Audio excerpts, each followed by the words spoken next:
ህብረተሰቡ የሚፈልገውን ፓርቲ እንዲመርጥ የፖሊስ ሰራዊቱ ገለልተኛ ሆኖ ሰላምን እንደሚያስከብር የምዕራብ ጎጃም ዞን ፖሊስ መምሪያ አስታወቀ።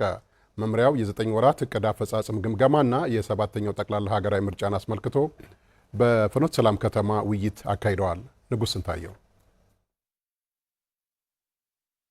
የምዕራብ ጎጃም ዞን ፖሊስ መምሪያ የ9 ወራት እቅድ አፈጻጸም ግምገማና 7ኛው ጠቅላላ ሀገራዊ ምርጫውን አስመልክቶ በፍኖተ ሰላም ከተማ ውይይት አካሂደዋል። አስተያየታቸውን የሰጡ የቁጭኖስ ወረዳ ፖሊስ ጽሕፈት ቤት አዛዥ ምክትል ኢንስፔክተር ለገሰ መለሰና የሽንዲ ከተማ አስተዳደር ፖሊስ ጽሕፈት ቤት አዛዥ ኢንስፔክተር አለሙ ምንዋጋው ህብረተሰቡ ከጸጥታ መዋቅሩ ጋር ተቀናጅቶ በመስራቱ አካባቢው ወደ መደበኛ ተግባራት መሸጋገሩን ተናግረዋል። መስመሮችን ነጻ በማድረግ የጸጥታ ኃይላችን ሌት ከቀን በቅንጅትና በመተባበር ስለሚሰራ የኛ ቀጠና አንጻራዊ የሆነበት ምክንያት አንደኛው እሱ ነው። በተጨማሪም ግን ትልቁ የሰላሙ ባለቤት ህዝብ ነው።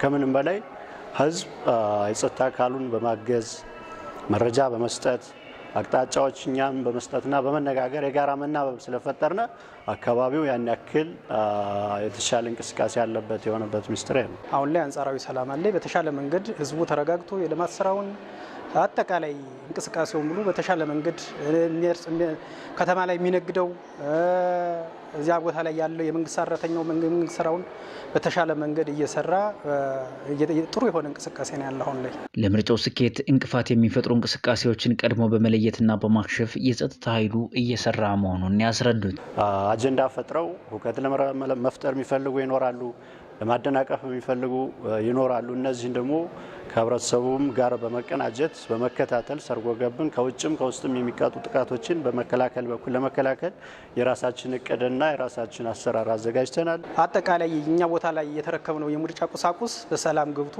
የሚመለከተው አካል ድረስ በሰላም እንዲደርስ የበኩላችን አስተዋጽኦ ለማድረግ እየሰራን ነው። እስካሁን ባለን ጊዜ ምንም ያጋጠመን ነገር የለም። ምናልባት ወደፊትም ያጋጥመናል የሚል ነገር አይኖርም። የፖሊስ ሰራዊትን አደረጃጀት በማጠናከር የአካባቢውን ሰላም ለማረጋገጥ የተከናወነው ተግባር የተሻለ መሆኑን የምዕራብ ጎጃም ዞን ፖሊስ መምሪያ አዛዥ ኮማንደር ተሾመ ብዙ ተናግረዋል።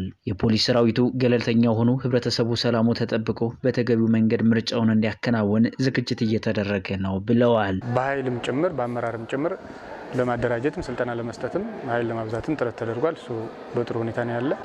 እንግዲህ ከምርጫ አኳያ ፖሊስ አንዱ የስልጠናው አካል የገለልተኝነት ጉዳይ ነው። በምንም መንገድ ፖሊስ ከሁሉም ተፎካካሪ ፓርቲዎች ገለልተኛ ሆኖ ሁኔታዎችን የምርጫው ዕለት ህዝቡ ያለምንም ስጋት በምንም መንገድ ምርጫ ድምጹን ሰጥቶ እንዲመለስ የማድረግ ስራ ነው። የፖለቲካ ፓርቲዎች ፍትሃዊ ምርጫ እንዲያከናውኑ ሰላምን በማረጋገጥ ፖሊስ የድርሻውን ሊወጣ ይገባል ተብሏል።